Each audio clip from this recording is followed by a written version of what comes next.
Bonjour et bienvenue sur Métro Boulot Finito, le podcast qui veut en finir avec la routine métro boulot dodo et vous sortir du mode pilote automatique au travail comme dans la vie.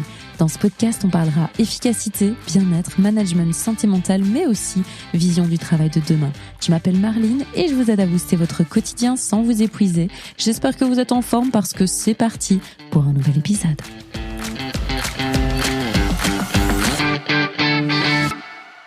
Bonjour. Ça y est, on est déjà fin mars. Ça veut dire qu'il y a déjà 3 mois qui se sont écoulés en 2026. Et j'avais envie de vous poser cette question. Est-ce que, après ces 3 premiers mois de 2026, vous êtes déjà en pilote automatique ou est-ce que vous avez repris les rênes de votre vie sur ces 3 premiers mois?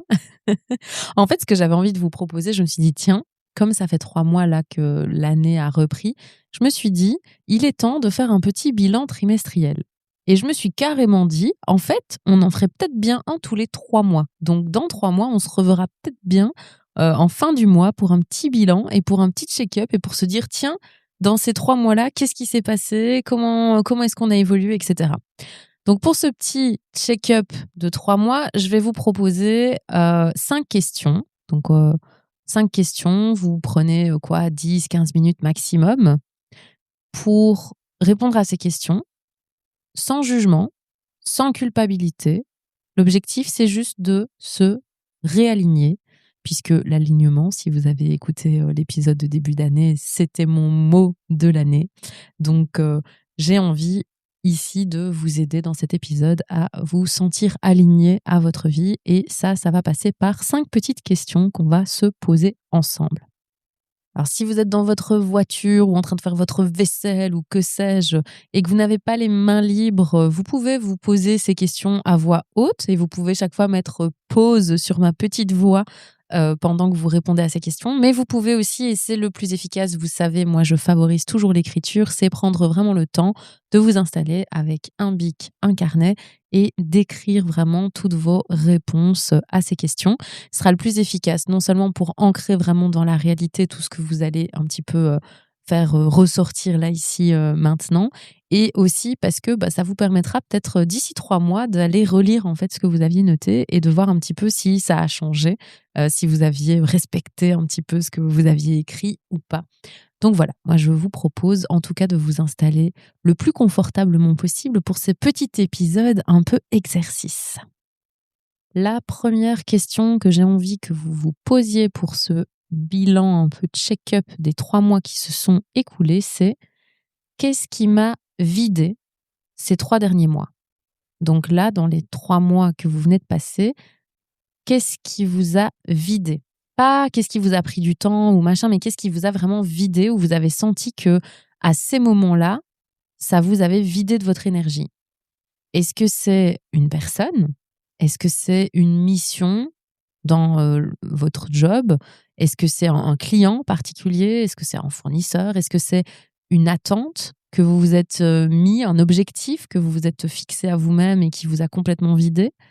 Est-ce que c'est un lieu? Je ne sais pas. Vraiment, il y a plein de choses qui peuvent vous avoir vidé ces 3 derniers mois, mais essayez un petit peu de fermer les yeux, de vous replonger sur ce que vous venez de vivre là, de un petit peu tous les événements qui viennent de se passer dans votre quotidien et puis les événements peut-être un peu plus exceptionnels aussi, un resto, un anniv, un machin, et de vous dire: «Tiens, vraiment, à quel moment durant ces 3 mois, j'ai senti que là, j'avais plus d'énergie, que ça m'avait vraiment vidé de mon énergie?» Ça, c'est la première question.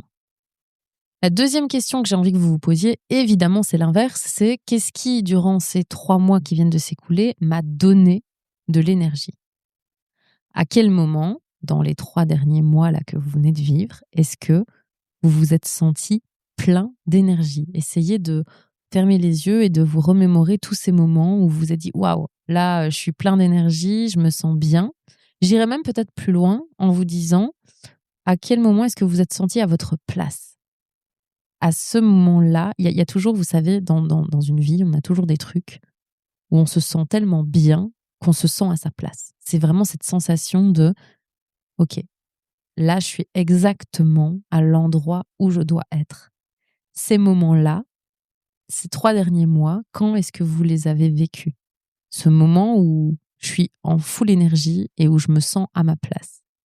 Est-ce que c'était avec des conversations, des rencontres, un projet de travail particulier, une nouvelle mission, un nouveau client, un temps de repos que vous avez fait, des vacances, une nouvelle activité que vous avez commencé, un resto, un livre, un film, peu importe, je sais pas. Quels sont ces moments, ces 3 derniers mois qui vous ont, vraiment fait vous sentir en énergie, où vous vous êtes dit: «OK, là ça m'a reboosté» et pour aller carrément plus loin, au-delà du «ça m'a reboosté», quels sont les moments où vous vous êtes vraiment dit: «Je suis à ma place.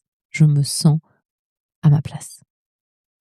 La troisième question que j'ai envie que vous vous posiez pour ce petit bilan check-up, c'est qu'est-ce que j'ai l'impression je m'arrête parce que j'ai un peu l'impression d'être un médecin quand je dis, bilan check-up. Il faut vraiment que je trouve un autre nom pour ce nouveau concept que j'ai lancé avec vous parce que ça va pas aller. Le bilan trimestriel ou le bilan check-up, ça fait beaucoup trop, santé.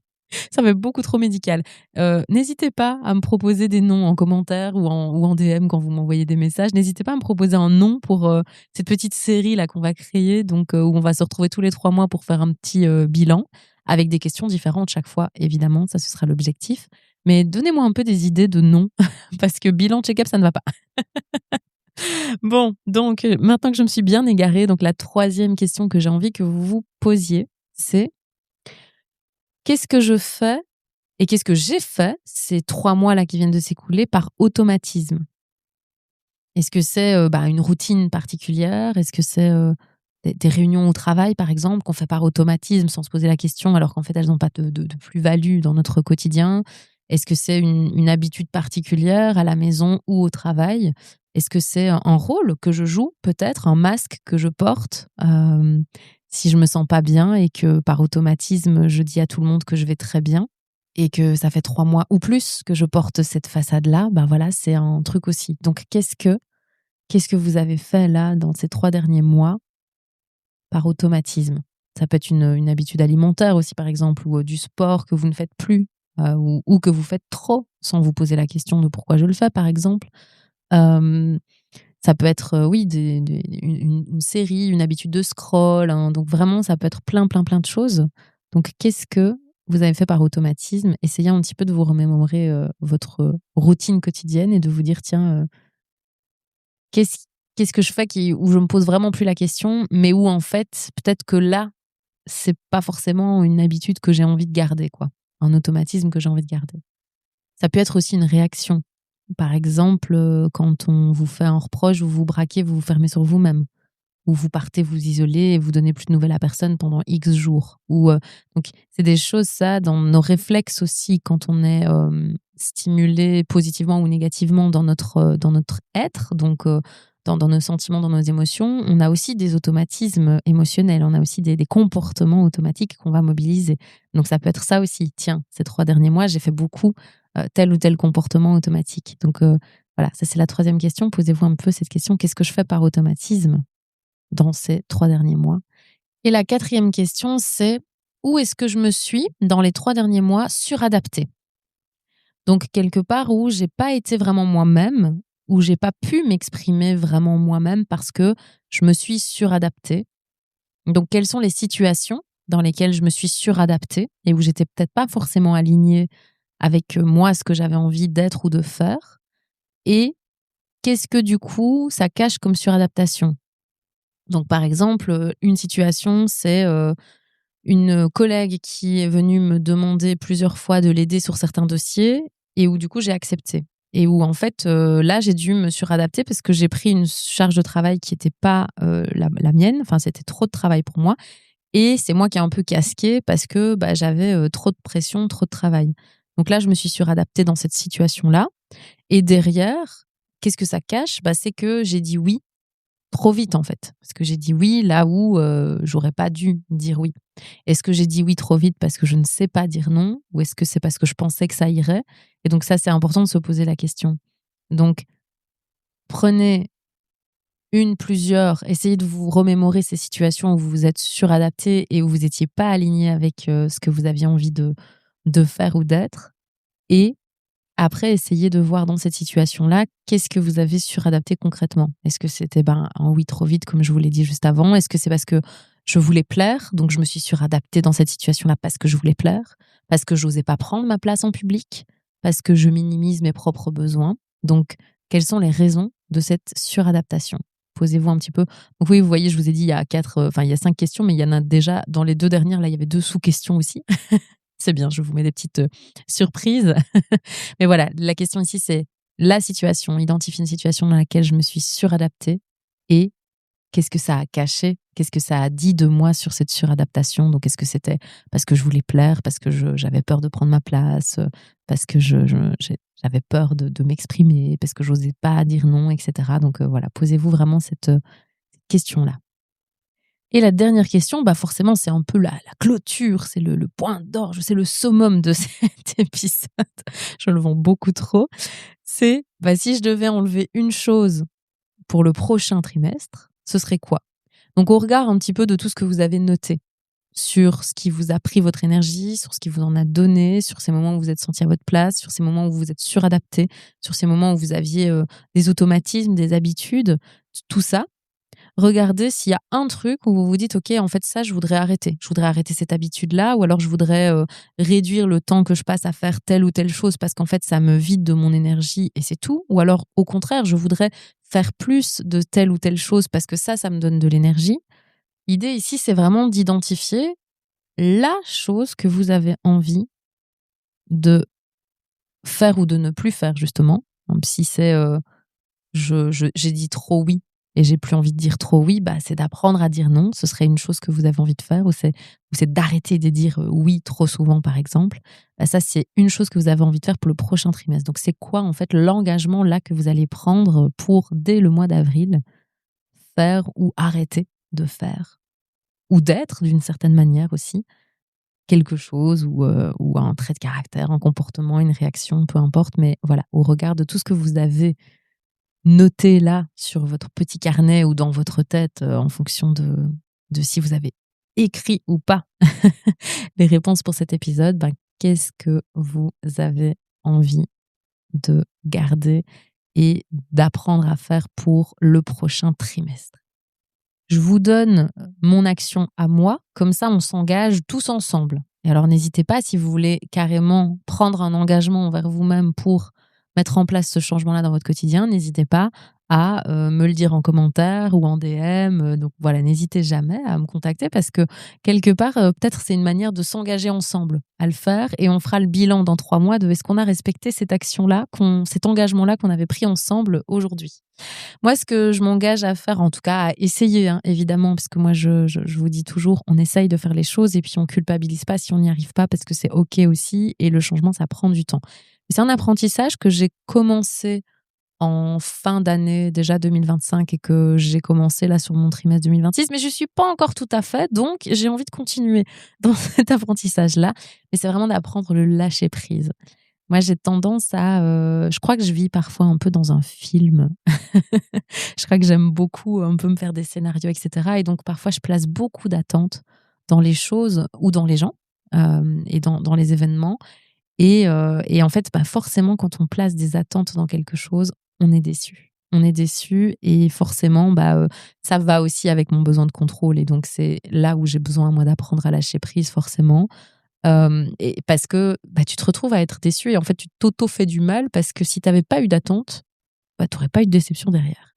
Et il y a eu un vrai apprentissage que j'ai eu dans ma fin d'année 2025. Il y a quelques événements où vraiment je m'étais dit: «Ah là, j'ai pas envie d'y aller. Oh la flemme» ou «Oh ça va pas être bien, je le sens» et enfin, où j'avais pas envie et où j'avais du coup pas du tout d'attente. Où je m'étais vraiment dit: «Bon j'y vais mais voilà, je pense que j'en retirerai rien et j'ai pas d'attente envers, cette situation-là». Et au finalement, à chaque fois que je suis arrivée dans un truc sans avoir d'attente, en fait, j'ai été agréablement surprise et je me suis dit: «Ah! J'ai passé un super bon moment» ou «J'ai rencontré une personne où je m'attendais pas» ou alors, «Quelqu'un m'a dit quelque chose et ça a débloqué aussi en moi un truc et je m'y attendais pas du tout». Donc vraiment, là, ça a été une belle leçon pour moi en 2025 de me dire: «Vraiment Marline, c'est ça ton travail toi en 2026, c'est de lâcher prise» et j'ai commencé à le faire dans, ces premiers mois Mais c'est pas encore ça, parce que quand on est un overthinker, c'est compliqué le lâcher prise, mais j'y arrive de mieux en mieux et je vois bien qu'en fait, ça m'apaise hyper fort parce que les situations où j'arrive à lâcher prise, en fait, ça finit toujours par s'aligner, par bien se mettre et où je suis du coup pas déçue parce que j'ai pas eu d'attente. Donc voilà, ça c'était mon petit exemple à moi. Donc j'ai envie de vous dire, tiens, vous, quel va être votre objectif pour les 3 prochains mois? Est-ce que c'est sur une habitude de scroll, par exemple, que vous avez plus envie de faire? Est-ce que c'est sur dire oui? Est-ce que c'est sur le lâcher prise comme moi? Dites-moi si c'est le même travail que moi que vous allez essayer de faire dans les 3 mois qui viennent. Et puis nous, on se retrouve d'ici 3 mois pour refaire un peu ce bilan et pour voir un petit peu si vous avez bien respecté ce petit engagement que vous aviez pris avec vous-même. Ou en tout cas, si vous avez essayé au moins de le respecter. Je ne vous retiens pas plus longtemps. J'espère que ce petit épisode bilan question, c'est un petit épisode qui vous plaira et qui vous aidera aussi à vous poser un petit peu pour mieux avancer pour le trimestre qui vient. Et puis, si vous aimez bien ce petit concept-là, alors on en fera une espèce de petite série où on se retrouvera tous les trimestres pour faire le bilan. Et donc, n'hésitez pas, parce que bilan check-up, ça ne va pas, ça fait beaucoup trop médical. Donc, n'hésitez pas à me proposer des noms pour cette petite série pour qu'on puisse tous ensemble faire un petit bilan. À la semaine prochaine.